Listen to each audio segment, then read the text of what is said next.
Hi, welcome back to the Bankruptcy Blueprint.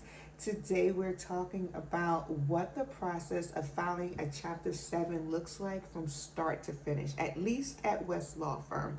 The process should be the same at most law firms, but we've been virtual since 2009, since way before the pandemic made it necessary for lawyers to be virtual. So we have had our systems in place for well over 10 years, and that means we've just been tweaking them and making it better for well over 10 years. So this is what the process looks like in West Law Firm, at least. So because we're virtual, that means everything that we do from start to finish is electronic. We utilize our attorney-client portal to communicate with our clients, to gather documents, to put things on their own personal calendar. So to begin with, you have you have an intake consultation with a lawyer. And after the intake consultation, we will send you the representation agreement electronically. Once you have that agreement, then we'll put you into our attorney-client portal, and then we will send you an electronic questionnaire. That questionnaire is going to ask you questions about your income, your assets, your liabilities, and your expenses. Once you complete that questionnaire, then that allows us to begin working on your bankruptcy petition. And it takes about 3 days to a week to turn around a bankruptcy petition. While we're working on that petition, then you'll have to complete the first of two courses. The first course is your pre-bankruptcy filing class, and that takes about 20 minutes. You do it on the computer or you can do it on the telephone. Once you complete that course, you'll get a certificate of completion, which we will later combine with your bankruptcy petition and file that with the court. After we've completed a draft of your petition, then we hop on a Zoom call with you to make sure everything is correct, make sure we didn't leave any creditors out, make sure that we just didn't leave any pertinent information out, and just to make sure the petition looks like an accurate description of your finances.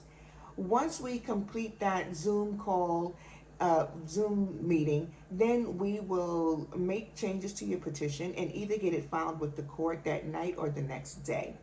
Once that petition is filed with the court, you will immediately be given your bankruptcy case number and the automatic stay will go into effect.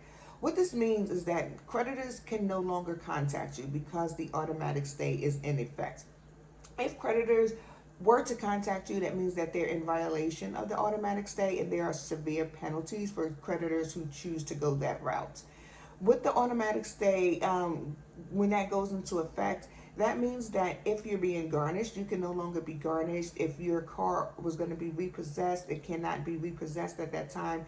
If your house was going to be foreclosed upon, your house can no longer be foreclosed upon at that time. And I say at that time because it may be the case that at some point in the future, your creditor may make a motion to the court to lift the stay so that they can proceed with repossession or foreclosure. But at the time of the filing, and as long as that automatic stay is in effect, your creditors cannot contact you and cannot take any measures to collect on the debt. After your bankruptcy petition has been filed with the court, then you will get a date for the meeting of creditors. That meeting takes about 3 to 4 minutes, and it is held on Zoom. It used to be held in person, but one of the gifts of the pandemic, and there are not that many, but one of the gifts of the pandemic is that these meetings in Maryland are held on Zoom, and they will continue to be held on Zoom going forward. We're not going back in person, at least for meetings of the creditors. At that meeting of creditors, the trustee has already vetted your petition, and he or she will ask you questions that you will already know the answers to. There's no need to prepare for them. The trustee will ask you if you reviewed your petition before it was filed with the court, if everything in it looks correct, if your attorney gave you some pertinent information, such as if you were to inherit money within the next 6 months, you have to let your attorney know. And we can talk more about why that's necessary in a later video.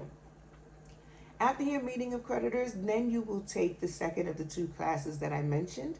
That second class takes about 2 hours, and you will also do that on the phone or on the computer. You can break that 2 hours up in any time increments that you want, 15 minutes here, 30 minutes there. And once you're finished, then you'll get another certificate of completion, which will be filed with the court. About 45 days after the meeting of creditors, you will be eligible for your bankruptcy discharge. And that means that you are no longer legally liable for your dischargeable debts because they will be discharged. And as we mentioned before, those dischargeable debts are usually going to be your credit cards, medical bills, personal loans, some past due taxes, some student loans. Anything that can be discharged will be discharged. Even creditors that were not listed, they are also discharged, and we can discuss those creditors in a future video.